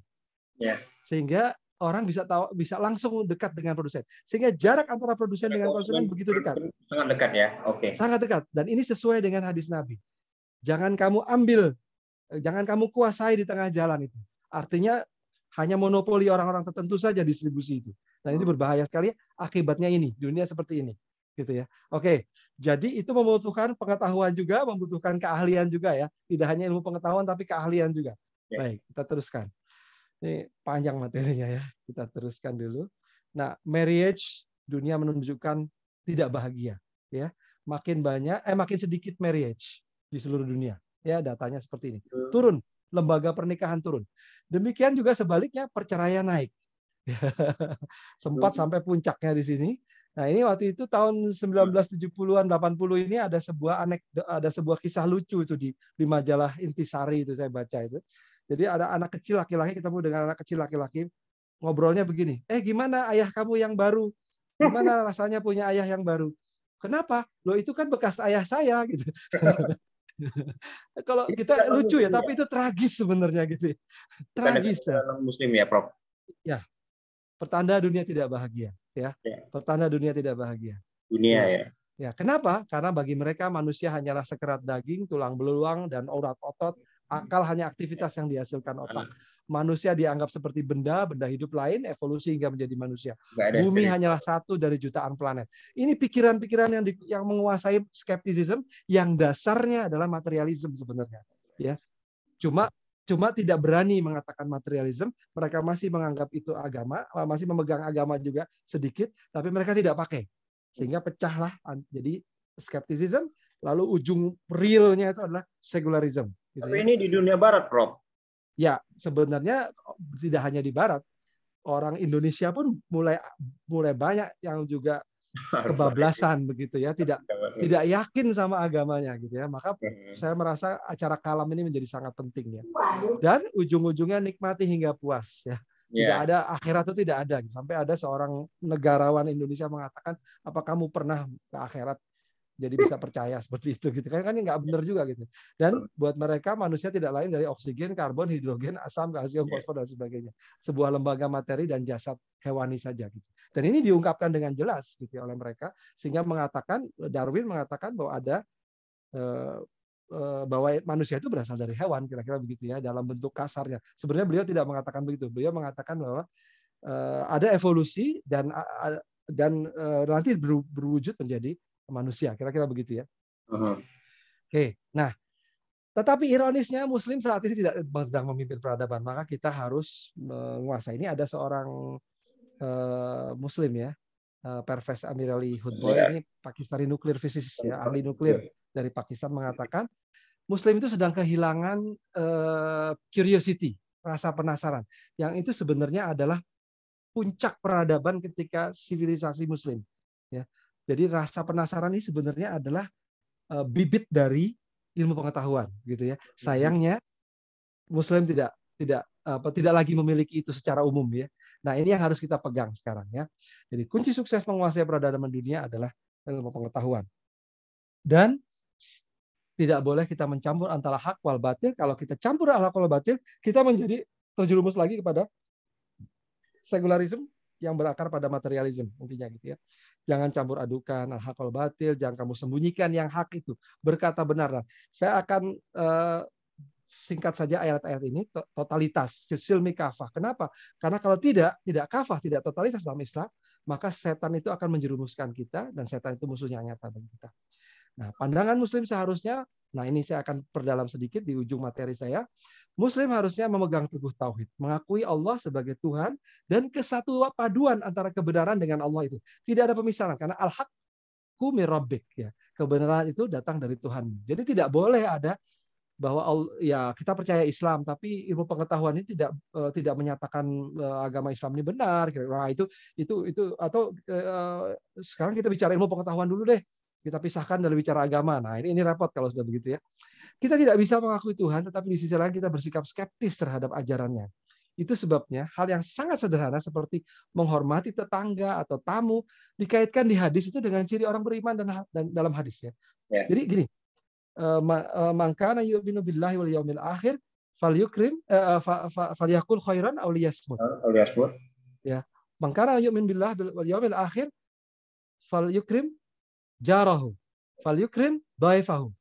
Coba bayangkan, urusan ngomong benar atau diam, urusan memuliakan tetangga, urusan memuliakan tamu, kok bisa dalam Islam diakui itu sebagai urusan beriman kepada Allah dan yaumil akhir? Nah, kalau ini pada Rasulnya, gitu ya. Kok bisa? Karena apa? Karena ada kesatu paduan ajaran Islam dengan urusan sehari-hari di dunia. Jadi tidak boleh dipisahkan. Jadi ini intinya. Dan ini hadisnya Bukhari Muslim. Baik. Dan inilah yang menyebabkan perbedaan antara peradaban. Sebenarnya bukan Barat ya, tidak hanya Barat, tapi diwakili oleh Barat saat ini. Dan mungkin saat ini juga sudah agak cair Barat ya, sudah lebih menerima Islam saat ini. Berbeda sekali dengan peradaban Islam, ya. Elemen-elemennya konsep Tuhan, konsep wahyu, penciptaan manusia ini menyatu jadi satu ya, kebebasan. Siapa bilang Islam tidak mengangkat kebebasan? Justru hak asasi manusia itu diletakkan dasarnya oleh Islam, ya. Sementara mereka justru akhirnya kemauan mereka kebebasan, justru akhirnya menjadi kebablasan, sehingga malah menjadi penghambaan manusia kepada manusia yang lain. Nah, ini lebih berat di penghujungnya. Jadi kaitan tauhid dan pandangan iptek itu pertama ada 3 hal ya. Ini agak berat memahami yang nomor 1 ya, nanti tapi saya akan uraikan satu persatu. Penolakan terhadap segala sesuatu yang tidak berkaitan dengan realitas tidak boleh diterima. Ya, penolakan kontradiksi-kontradiksi yang hakiki, keterbukaan bagi bukti yang baru dan atau bukti yang bertentangan. Ini tulisan siapa? Bukan tulisan saya, tapi terjemahan dari tulisannya Dr. Ismail Raji Al-Faruqi, seorang dokter yang bekerja bersama istrinya juga bekerja di Amerika Serikat menjadi dosen di sana, tapi di bom rumahnya sehingga syahid ya. Mati dua-duanya, meninggal dua-duanya, wafat. Dan beliau sebelum itu menulis buku yang bagus sekali dan sudah terjemahkan oleh Ganesha Bandung ya, Salman ITB, Masjid Salman. Judulnya Tauhid Implication for Thought and Life, sudah ada terjemahannya bahasa Indonesianya dan bagus sekali. Saya senang sekali membaca buku ini. Salah satu babnya membahas ini, tauhid dan pandangan iptek. Nah, kita jelasin satu-satu biar nggak salah paham nanti. Ya. Seorang yang pemegang prinsip dari 3 prinsip tadi, prinsip pertama tauhid terhadap iptek tadi berkata benar, pasti. Dia tidak boleh berkata dusta, dia tidak boleh menipu, dia tidak boleh menyebarkan hoaks, ya, dan lain-lainnya. Segala sesuatu dalam agama terbuka untuk diselidiki dan dikritik apabila ia menyimpang dengan realitas. Penyimpangan dari realitas atau kegagalan mengaitkan diri dengan realitas dapat membatalkan suatu hukum, prinsip etika pribadi atau sosial, dan atau pernyataan tentang hal-hal yang jelas terjadi di dunia. Dengan prinsip ini, melindungi muslimin dari opini yang tidak bertanggung jawab, pernyataan yang tidak teruji atau dalam bahasa Al-Quran disebut sebagai dzon. Mereka itu tidaklah mengikuti kecuali dzon belaka, gitu ya, dalam Al-Quran. Pengetahuan yang menipu dan dilarang. Sampai dikatakan, wahai orang-orang beriman, jauhilah kebanyakan prasangka kecurigaan atau dzon, karena sebagian dari dzon itu adalah dosa. Ya, Inna Allah apa ini kata-katanya? Ini dia. Inna ba'dadh-dhanni itsm. Sesungguhnya sebagian dari prasangka itu adalah dosa. Sebagian. Tapi kita kan tidak mau terjebak pada sebagian. Baik. Implikasinya apa? Muslim akan mengatakan segala sesuatu apabila dia yakin itu benar. Ya, dia tidak akan menyatakan sesuatu yang dia ragu atau sekedar meneruskan pembicaraan orang lain tanpa rasa tanggung jawab. Bahkan ada hadisnya, cukuplah dikatakan seorang itu dusta apabila dia menyampaikan sesuatu yang dia semuanya, gitu ya, segala. Oke, dia tidak boleh menjadi penyebar hoaks juga ya. Muslim memegang teguh perkataan dan membela kebenaran dengan segenap kemampuannya, dan bila itu nyawa taruhannya, ia tidak akan mundur. Ini prinsip pertama dahsyat ya. Mukmin tidak akan menyembunyikan kebenaran atau mencampur adukan kebenaran dengan kesesatan. Ayat yang tadi gitu ya. Baik. Prinsip kedua, rasionalisme. Tidak ada kontradiksi antara yang hakiki. Dia melihat segala, wah ini bertentangan dengan Al-Qur'an, kenyataan ini gitu ya. Kalau dia melihat itu bagaimana? Apabila ada kontradiksi, maka Islam mengajarkan pasti kontradiksi tersebut terjadi hanya di alam pikiran dan kebelumampuan kita untuk melihat kebenaran yang hakiki. Ya, dengan kata lain, seorang Muslim diajarkan bahwa pasti ada jalan keluar dari kontradiksi yang dialaminya. Apakah pemahaman dia tentang hakikat yang dia lihat itu belum tentu benar, ya, atau pemahaman dia tentang ayat yang dia pahami juga belum tentu benar pemahamannya, tapi tidak mungkin ayatnya salah, gitu. Kira-kira begitu ya. Ya. Dan tidak mungkin bertentangan, gitu ya. Nah, jika seorang menghadapi kenyataan semu bahwa seolah ada kontradiksi antara wahyu dan akal, maka dia akan menyangkal kemungkinan logis dari kontradiksi tersebut. Dan dia akan mencari jalan keluarnya. Kira-kira begitu ya. Ada jalan keluar. Sebagai contoh adalah prinsip trinitas yang sangat mengganggu akal sehat dan manusia. Bagaimana misalnya Tuhan menyamar menjadi manusia, lalu ketika dia kecil dia belajar sifat-sifat Tuhannya. Loh, itu anak kecil aja di video itu di YouTube ada ya, anak kecil aja bertanya, kok bisa sih Tuhan belajar tentang sifatnya Tuhan gitu ya. Kan juga anak kecil aja udah langsung punya logika seperti itu. Jadi tidak mungkin ya. Baik. Islam prinsip dan implikasinya apa? Mengajarkan mempelajari kembali pemahaman kita akan wahyu tersebut atau akan kenyataan yang ada dalam akal kita. Jangan-jangan pemahaman kita tentang ilmu pengetahuan itu yang salah. Seorang muslim tidak boleh berlama-lama menumpuk kontradiksi-kontradiksi tersebut yang semu tersebut dalam pikirannya. Muslim harus mencari ilmu untuk menjawab pertanyaan tersebut. Fas'alu ahla dzikr in kuntum la ta'lamun. Jadi ini jelas sekali perintah Al-Qur'an.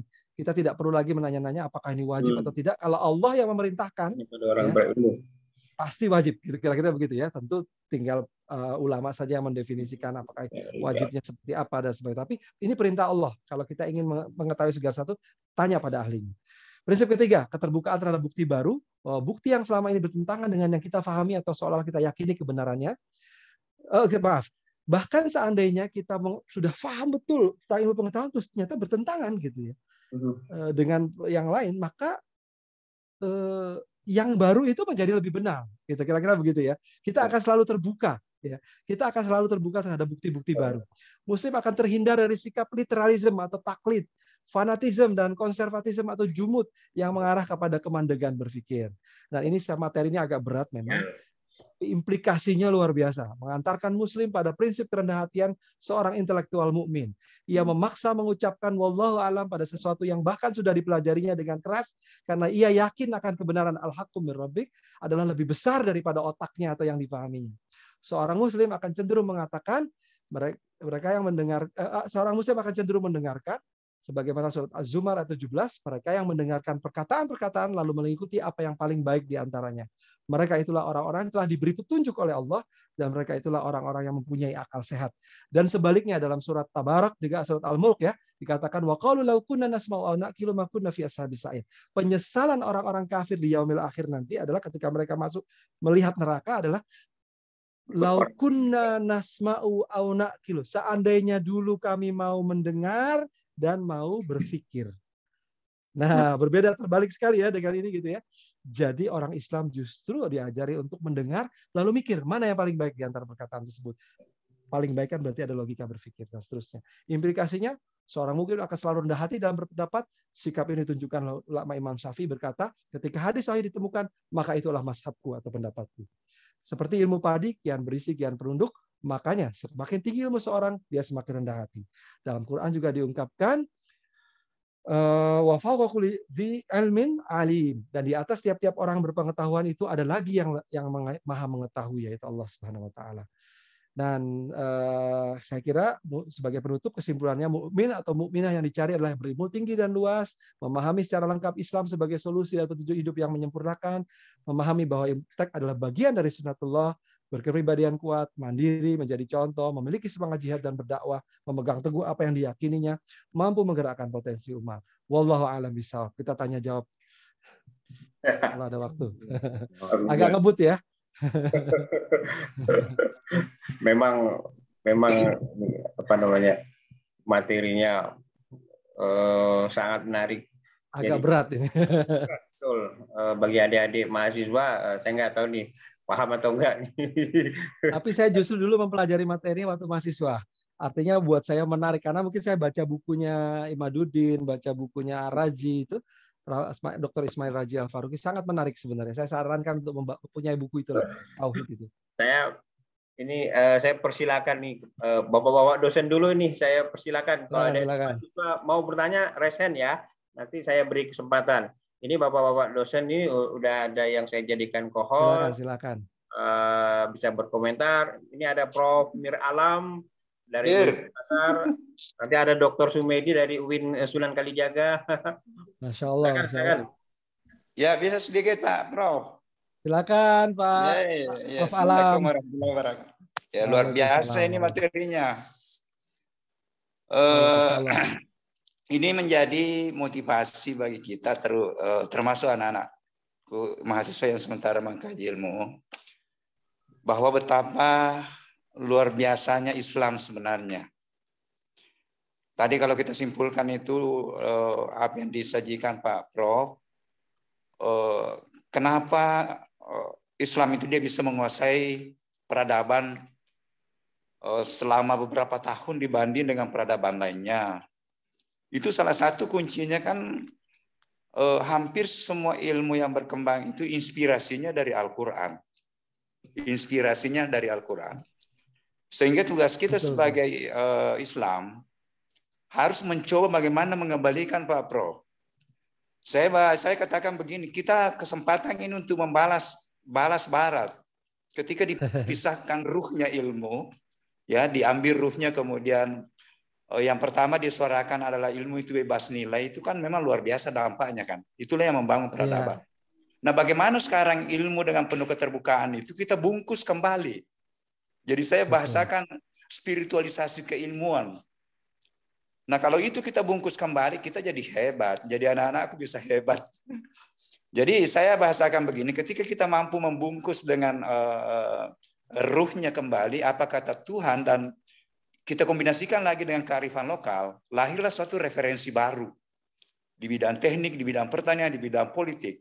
Nah, kalau referensi baru, referensi keindonesiaan itu hadir, insya Allah yakin bahwa kita akan merebut kembali peradaban. Tadi luar biasa kan, luar biasa sekali itu. Nah, jadi mudah-mudahan ini Pak Riyadi bertambah lagi komunitas kita ini untuk bagaimana kembali integrasikan. Ada juga dari teman dari ITB, Pak Suparno itu sudah masuk pada integrasi fisika dengan Al-Quran, luar biasa. Ya, jadi mudah-mudahan Pak Prof bisa kita kembali bagaimana kita berpikir bersama untuk bagaimana membalas barat. Kita ambillah ilmu-ilmu yang berkembang yang perlu penuh keterbukaan sekarang, kita bungkus kembali untuk menghasilkan suatu referensi baru dan kita bisa jadi hebat. Saya kira itu mungkin sebagai motivasi anak-anakku dan bagi kita semua ini. Saya bilang sudah 500 tahun ini kan para ilmuwan itu terdikotomi. Inilah yang mewarnai peradaban sekarang. Nah, kalau kita kembali bisa mengintegrasikan atau apalah bahasanya untuk menyatukan kembali, insya Allah yakin bahwa kita akan memegang kembali peradaban. Jangan terlalu bangga dengan hal lain. Ketika disuarakan 4.0 semua ke sana. Jepang pintar, hadirkan 5.0. Saya bilang 5.0 apapun artinya, saya bilang apapun namanya perubahan, kalau dibungkus dengan spiritualitas, insya Allah spiritualitas tidak akan luntur dengan perubahan, karena dia adalah nilai-nilai universal, dan itu Islam yang pegang itu semuanya. Tinggal kembali bagaimana mengkaji Al-Quran. Saya bahasakan Prof, bagaimana mengkonfirmasi dan menjadikan Al-Quran sebagai sumber konfirmasi iman dan ilmu sekaligus sumber inspirasi. Ya, saya kira itu. Assalamualaikum warahmatullahi wabarakatuh. Waalaikumsalam warahmatullahi wabarakatuh. Sepakat, Prof. Ya, Tamam. alhamdulillah.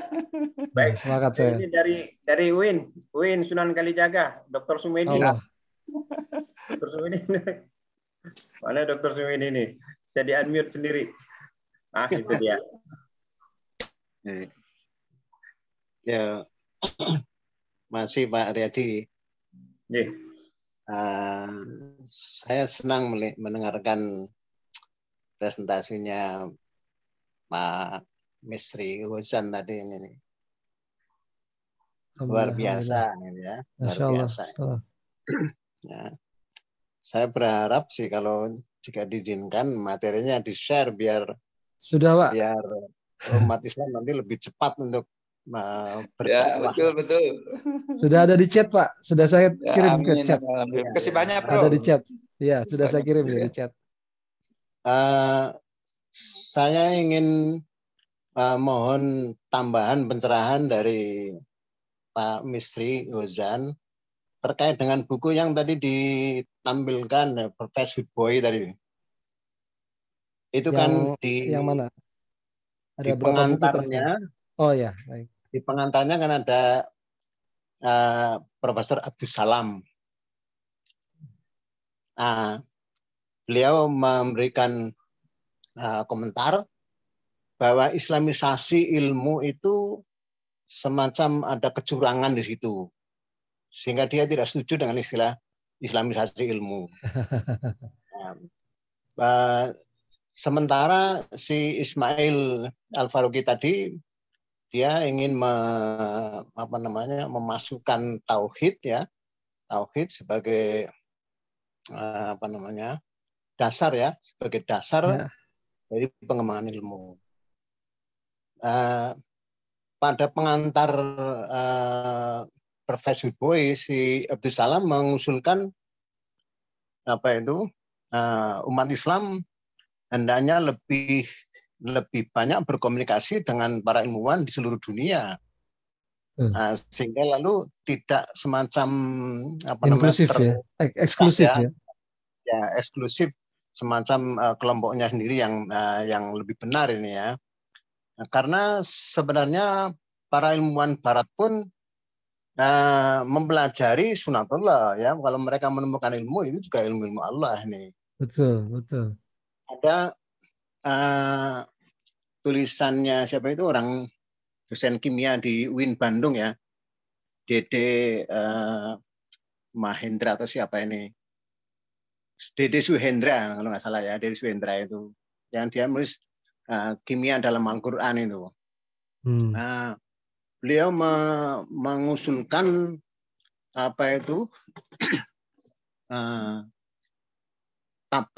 tabel rumus kimia ini dengan pendekatan Al-Quran. Dan itu menurut saya bagus sekali. Saya sampai pernah berkomentar ke beliau, ini Dede Rosada ini seharusnya, Dede Suhendra ya, maaf ya, Dede Suhendra ini yang seharusnya layak untuk diberi ya penghargaan Nobel semestinya ini ya. Di situ menggambarkan ya, setelah saya baca bukunya itu, saya punya kesan bahwa para kimiawan dunia yang terutama yang katakanlah yang ateis ya, itu berusaha untuk menghindar dari kemungkinan-kemungkinan yang rumusan-rumusan ilmiah yang lebih bagus, lebih baik itu loh. Nah, sepertinya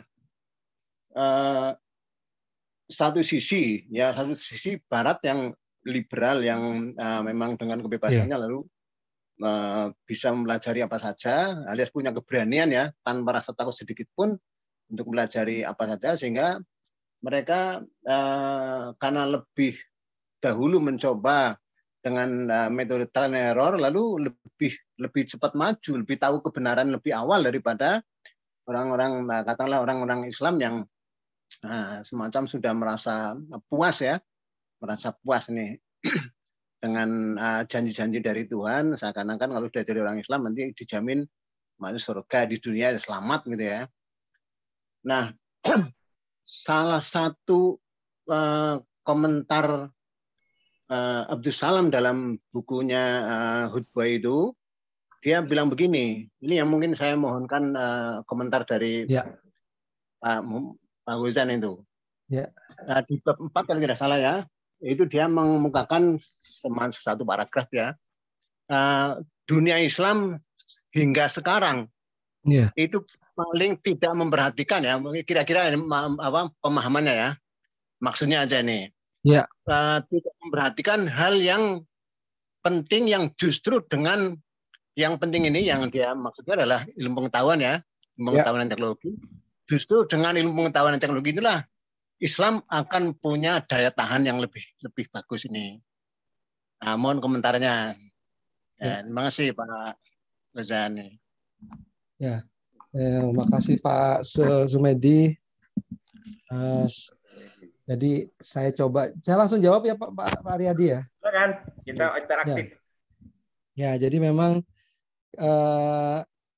ketika Muhammad Abduh itu dengan pan-islamisme dan juga di awal itu juga ada ingin saya jadi lupa yang mengatakan bahwa ide islamisasi ilmu pengetahuan ya di awal tahun 1900-an sesudah jatuhnya Khalifah Utsmani itu mengatakan ide islamisasi pengetahuan. Sebenarnya juga ide itu tidak mulus begitu saja, tidak langsung gegap gempita begitu saja. Ada memang disambut baik, tapi ada beberapa juga yang terjadi dialektika. Karena sebenarnya agak unik sebenarnya kata-kata islamisasi ilmu pengetahuan kan seolah-olah ilmu pengetahuannya tidak Islam gitu ya. Padahal ilmu pengetahuan itu sebenarnya sebuah alat ya. Ketika dia digunakan untuk kekafiran tadi sebagaimana tadi ya dia akan menjalankan tugasnya ke sana gitu ya. Kalau Profesor Abdul Salam yang ahli fisika itu mengatakan seperti itu, saya kira saya sepakat ya. Artinya umat Islam harus melebur karena justru dengan melebur itulah orang bisa memahami Islam sesungguhnya gitu ya. Dan ketika kita menjauhkan diri kita dari ilmu pengetahuan, maka kita berada pada titik ujung bencana sebenarnya gitu ya. Jadi kita harus mendekatkan diri dan alhamdulillah ketika kita coba praktekkan itu dalam kehidupan sehari-hari itu orang akan melihatkan sebenarnya sedikit saja mungkin ya pendapatnya Imaduddin, Dr. almarhum ya, Profesor Dr. Imaduddin. Beliau mengatakan begini kurang lebih. Ketika hukum Newton itu ketika ditemukan hukum Newton itu ya, orang memahami bahwa yang namanya gravitasi terjadi dan bagaimanapun juga sampai saat ini itu diakui dan ketika orang berusaha untuk menjatuhkan batu berharap batu yang jatuh dari atas itu tidak turun ke bawah gitu ya, tanpa apapun yang dilakukan hanya dengan berdoa sehari semalam gitu, batu itu akan tetap jatuh ke bawah gitu. Jadi ilmu pengetahuan itu memang harus dipakai gitu ya. Bukan kita jauhi dan kita juga harus bersama dengan orang-orang yang memahami ilmu pengetahuan, dengan demikian bisa masuk Islam itu kepada mereka, pemahaman Islam. Dan justru itulah yang diinginkan oleh orang-orang yang membenci Islam supaya Islam jauh dari pergaulan ilmu pengetahuan itu sendiri gitu ya. Nah, mungkin saya coba merefleksikan kepada diri saya pribadi ya. Seberapa jauh hidup kita ini ilmiah gitu ya. Contoh waktu saya kecil itu ada waktu saya di Jerman itu saya melihat anak kecil dia menyemprot tanaman lalu dengan selang, anak ini kira-kira umur 9-10 tahun, tidak pakai baju, tidak pakai celana pendek aja gitu, celana kolor aja gitu ya. Lalu airnya mati. Nah, perhatikan kata-kata saya, airnya mati, terus dia berteriak, Mutti, skip kein mehr, das Wasser hat kein mehr Druck gitu ya. Ibu gitu, mama, airnya tidak bertekanan lagi. Kira-kira kalau saya pada saat itu mendengar itu langsung takjub itu, ini anak ini ahli tekanan gitu, ahli mengetahui prinsip Bernoulli. Ternyata tidak gitu. Anak ini anak biasa sehari-hari dan itu adalah bahasa sehari-hari. Hanya bahasa kita yang salah. Bahasa kita mengatakan airnya mati, listriknya mati, Coba bayangkan, itu akan menjadi pemahaman kita yang salah dan membuat kita memahami teknologi itu sulit sekali gitu. Coba ahli-ahli bahasa kita, coba mulai bergerak. Ini kan orang Melayu banyak nih di sana. Cobalah dirumuskan bahasa kita tuh jangan bahasa perasaan nih, tapi bahasa logik gitu ya. Ketika kita mematikan lampu, padamkan lampu, oke, masih oke ya. Tapi matikan lampu itu sudah salah pasti gitu. Karena coba lihat bahasa Inggrisnya, switch it on, switch it off, lepaskan dia dari saklarnya. Coba itu kan ilmu pengetahuan sekali gitu ya. Coba jadi saya kira pergaulan ini saya rasakan ketika saya bergaul bersama, ketika saya tanyakan kepada profesor saya waktu itu, saya di Jerman, saya kaget kok anak kecil ngomong begitu. Dia balik bertanya, memangnya kamu ngomongnya gimana? Dia malah itu nggak aneh sama sekali buat dia. Ngomong kamu gimana? Baru saya merasa bahasa saya agak cukup aneh rupanya gitu ya. Jadi dengan bergaul, intinya gini, dengan bergaul itu kita mulai tahu di mana posisi kita sebenarnya gitu ya. Dan kita sebenarnya yang salah kita sebenarnya ketika kita tidak aktif. Nah, coba kita refleksi sekali lagi, ini agak-agak berat nih refleksinya. Kita kan berat ya kalau suruh nulis jurnal, suruh nulis paper gitu ya. Jangan-jangan kita tidak akrab dengan ilmu pengetahuan sebenarnya. Karena bahasa paper seharusnya bahasa yang sederhana buat kita. Gitu. Tapi karena itu tidak akrab dengan kita, bahasa itu, pola berpikir yang teratur tidak akrab dengan kita, jangan-jangan ya Prof, kita yang jauh dari ilmu pengetahuan. Jadi buat saya ini tantangan ya, kalau bisa berubah kita gitu. ya, Prof. Allah alam. Biasa Prof. Tidak terbiasa. Tidak terbiasa. Jadi dibiasakan menulis ya. Salah satu kuncilah pengetahuan itu, ilmu itu dengan tulisan gitu ya. Ya. Allah alam bisawab. Jadi itu dulu. Mungkin jawaban saya agak kemana-mana ini Pak Sumedi ini. Mohon maaf saya. Ayo siapa lagi sepakat. ini kawan-kawan? Silakan. Masih ada 15 menit lagi lah sebelum selesai. Silakan. Saya terbuka. Saya free. Ada Pak Joyo Ahmad, ada Pak Hussein, Pak Salamun, ada Pak Yusuf Ali. Ini ada nih beberapa sudah saya jadikan co-host nih. Yang kelihatan, yang belum kelihatan nggak tahu nih. Ayo dong. Pak Riyadi. Oke, 2 kalimat Pak Riyadi, 2 kalimat bisa nggak? Boleh. Iyalah. Oke, Pak Prof. Ya. Tadi istilah Islamisasi, memang saya sepakat bahwa itu kurang pas sebenarnya. Jadi sebenarnya intinya itu tadi yang saya sampaikan. Betul. Bagaimana ilmu-ilmu itu dibungkus kembali dengan apa kata Tuhan. Jadi saya bahasakan spiritualisasi, karena spiritualisasi itu kan sebenarnya sesuatu hal yang universal. Bisa diterima oleh semua orang kan, spiritualisasi. Kemudian kedua, tadi bahasa itu memang. Saya sekarang suarakan, bagaimana kita berani untuk melakukan suatu redefinisi. Terkadang kalau Barat mengatakan A, kita terima begitu saja definisi itu. Jadi harus kita melakukan keberanian untuk melakukan redefinisi dengan mengintip. Ya. Saya bahasakan mengintip apa kata Tuhan. Siapa sih orang cerdas menurut Tuhan? Siapa sih ilmuwan menurut Tuhan? Kan ada semua kan di dalam Al-Quran. Tetapi terkadang tidak berani kita melakukan suatu redefinisi. Jadi ini saya coba sarankan ini. Pak? Berani. Ya, saya kira Alam itu. Boleh nggak saya diskusi sama Pak Alam? Artinya begini. Kalau redefinisi itu bagaimana kita mengungkapkannya? Kalau menurut saya mengungkapkannya adalah dengan balik menulis, mengungkapkan gagasan ide-ide. Gitu, di tempat yang sama mereka mengungkapkan itu, kira-kira begitu. Kita harus berani. Betul nggak kira-kira? Iya. Tulis. Ya, kasih. Ya. Ada Pak Salamun nih. Silakan Pak Salamun di-unmute sendiri. Ya. Yang muda juga boleh, yang muda. Terima kasih Pak Riyadi. Assalamualaikum warahmatullahi wabarakatuh. Waalaikumsalam. Dari Bengkulu ini, saya udah lama nggak ke Bengkulu. Prof Mir, terima kasih udah cerahan, dan Prof Gozin ya. Salam kenal Pak. Ya. Salam kenal Pak Salamun. Kita udah punya komunitas ini, alhamdulillah saya baru bisa masuk hari ini. Amin. Saya juga ini. Ini kaitannya dengan hubungannya ilmu pengetahuan teknologi dengan peradaban yang pernah dipimpin oleh Islam nih, Prof. Sekarang ini kecenderungannya kan di dunia timur, nampaknya sistem Islam itu malah dijadikan objek lawan-lawan politik gitu ya. Artinya dikerdilkan gitu perannya untuk sebuah peradaban. Sementara kalau di Barat malah cenderung sekarang Islam itu dijadikan tadi pengobatan bagi kesalahan peradaban selama ini yang didewa-dewakan oleh para pemuja ilmu pengetahuan ya. Sepertinya ada gejala seperti itu. Nah, bagaimana menurut pandangan Prof ini kaitannya dengan masalah apa istilahnya itu di dunia kita, di dunia timur malah Islam itu sepertinya belum ada tanda-tanda bangkit, tapi di dunia barat malah sudah ada tanda-tanda kebangkitan itu. Gitu. Apakah ini memang PR kita yang mungkin di era sekarang ini atau ini sebagai sebuah proses? Terima kasih, Prof. Terima kasih. Ya, menarik Pak Salamun. Begini Pak, Prof Salamun ya dari Universitas Bengkulu atau? Prof, baru dosen biasa. Amin, insya Allah.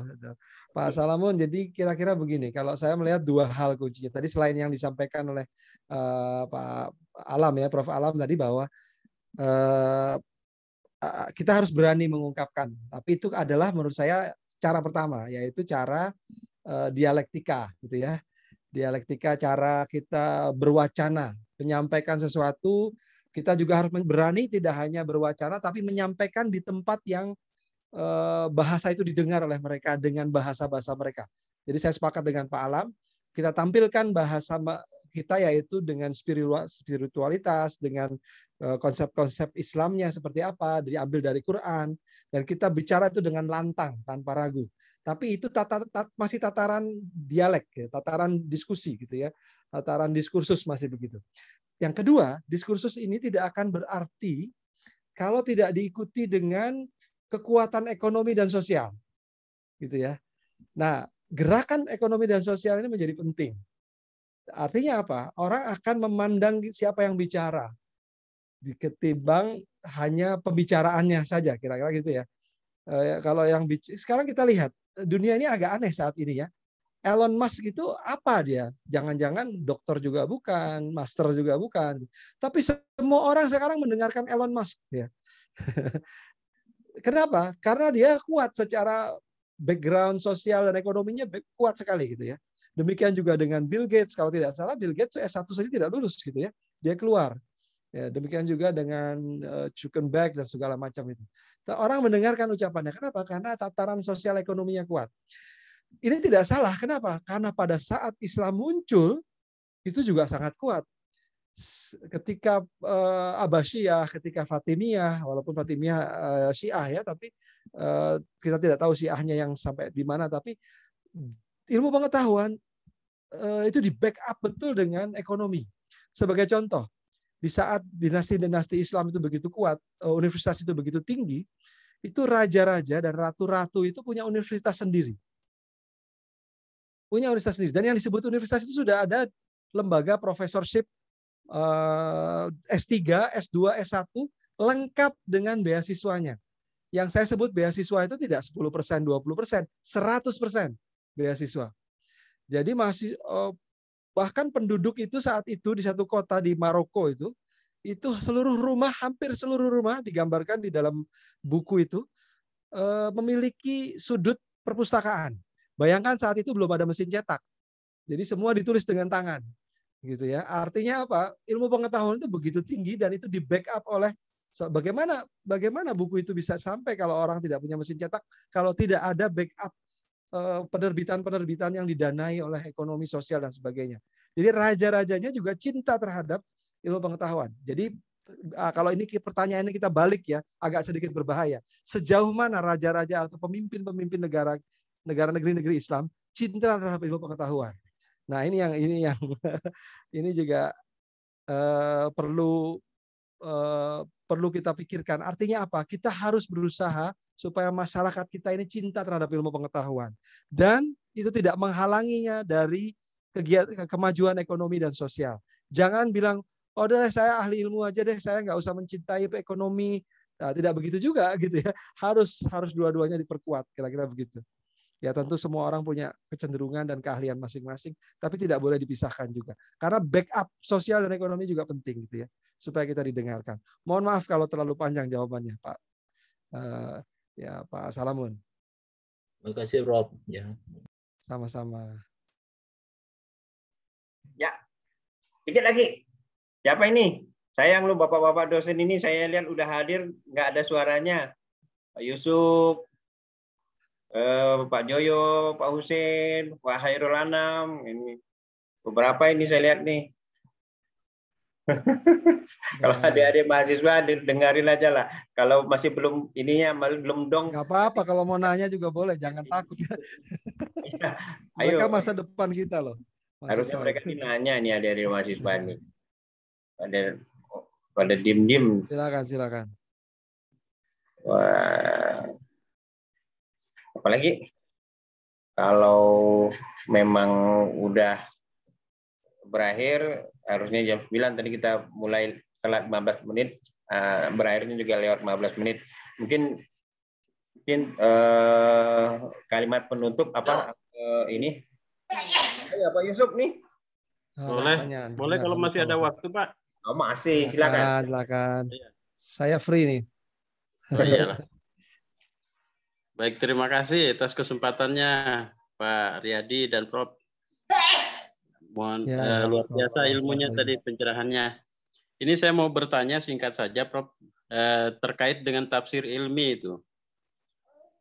Itu bagaimana, Prof, pandangannya terkait dengan tafsir ilmi? Karena dulu sempat ada penafsiran ketika sab'a samawati wal ard, ya, 7 lapis langit, 7 lapis bumi, kemudian ditafsirkan dengan tafsir ilmi itu katanya 7 planet gitu. Tapi ternyata yang terjadi kan sekarang planet itu bukan hanya 7, bahkan planet yang dulu ada sekarang hilang gitu. Nah, jadi ketika pendekatan tafsir dengan tafsir ilmi justru malah ujung-ujungnya jadi terbantahkan dengan penemuan-penemuan yang lain begitu. Nah, ini bagaimana pandangan Prof terkait dengan itu? Terima kasih. Ya. Silakan, Prof. Saya langsung aja. Makasih Pak Yusuf ya, karena lebih mudah saya panggil Mas Yusuf aja lah. Mas Yusuf, jadi saya memandangnya, saya tidak ingin menyalahkan mereka, tapi di zaman saya juga tuh tahun-tahun 80 90-an itu lahir juga beberapa orang, saya tidak ingin sebutlah namanya ya, membuat tafsir Quran mengatakan idza zulzilatil ardu zilzalaha wa akhrajatil ardu athqalaha. Wah, itu sekarang sudah terjadi. Beko itu ya, mengaduk-aduk tanah. Idza zulzilatil ardu zilzalaha, sudah dengan traktor mengutak-atik tanah gitu ya. Beko, traktor ya. Saya bilang, wah ini terlalu berlebih-lebihan, bahwa lalu harus percaya bahwa tafsir Bismillah itu 19 huruf dan semua itu kita harus percaya dengan angka 19. Kok jadi berlebih-lebihan. Tetapi kita anggap sajalah bahwa itu adalah semangat yang kebablasan, kira-kira begitu ya. Semangatnya bagus, tapi kebablasannya nggak bagus. Kenapa? Karena sudah jelas kita patuhi ulama-ulama kita mengatakan, ulama-ulama salaf mengatakan bahwa yang boleh menafsirkan itu harus punya kapabilitas tertentu ya, tidak boleh sembarangan. Dia harus tahu selain tidak hanya masalah bahasa Arab saja, tapi juga punya pengetahuan yang lain. Dia hafal kalau Al-Quran dia harus hafal, dia juga paham beberapa tafsir yang ada, dia juga punya pengetahuan yang cukup dalam sampai dia boleh mentafsirkan. Tetapi kalau orang mentadaburkan atau mentafakurkan, ya berpikir atau bertadaburi atau merenungkan, ya boleh-boleh saja. Tapi jangan mengatakan itu adalah tafsir. Karena tadi betul Pak Yusuf, karena kalau sudah mengatakan itu tafsir, itu seolah-olah itu adalah pemahaman yang paling benar mengenai sebuah ayat gitu ya. Nah, itu saya kira kita harus sangat-sangat hati-hati. Tetapi bahwa kita tidak boleh mandek memahami sebuah ayat, itu harus kalau menurut saya. Karena kalau tidak, kita berarti menyalahi Al-Quran sendiri. Al-Quran sendiri mengatakan, mengapa kalian tidak berpikir? Gitu ya. Dalam surat Ar-Rahman misalnya itu taburan mengenai kejadian-kejadian alam itu yang perlu diungkapkan secara ilmiah banyak sekali gitu ya. Tidak hanya 1 2, bahkan ditantang oleh Allah untuk ya ayyuhan nas ya ma'syaral jinni wal insi in istata'tum an tanfudhu min aqtaris samawati wal ardh tanfudhu la tanfudhu illa bisultan gitu ya. La tanfuduna illa bisultan.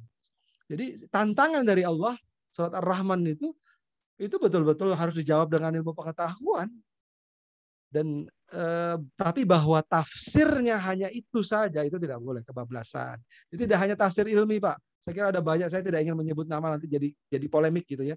Di zaman saya banyak sekali dulu waktu mahasiswa, bahkan sampai saya ketemu orangnya, orang mengatakan kalau nggak percaya ini kafir gitu ya. Wah, itu sampai begitu, itu bahaya sekali gitu ya kalau sudah seperti itu. Nah, saya kira saya sepakat harus sangat hati-hati. Saya kira kita peganglah ulama-ulama salaf yang mengatakan bahwa untuk mentafsirkan itu harus sungguh sangat berhati-hati. Wallahu a'lam bishawab.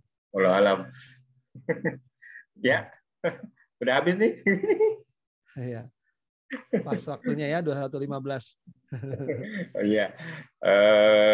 Nanti bisa ditonton ulang di YouTube. Baiklah, terima kasih Prof atas ininya. Sama-sama, jazakumullah. Saya tetap memberikan kesempatan terakhir di dalam Zoom ini untuk menyampaikan ini nasihat-nasihat terutama pada adik-adik mahasiswa, Prof. Silakan. Ya, bismillahirrahmanirrahim. Mungkin terakhir ya, saya kira harus memilih kalimat yang pas, kira-kira begini. Bangkitnya Islam itu adalah bangkitnya peradaban. Dari masyarakat jahiliyah yang tidak berilmu menjadi masyarakat yang mengatakan segala sesuatu tidak dilihat orangnya, tapi dilihat kebenaran yang dibawakannya.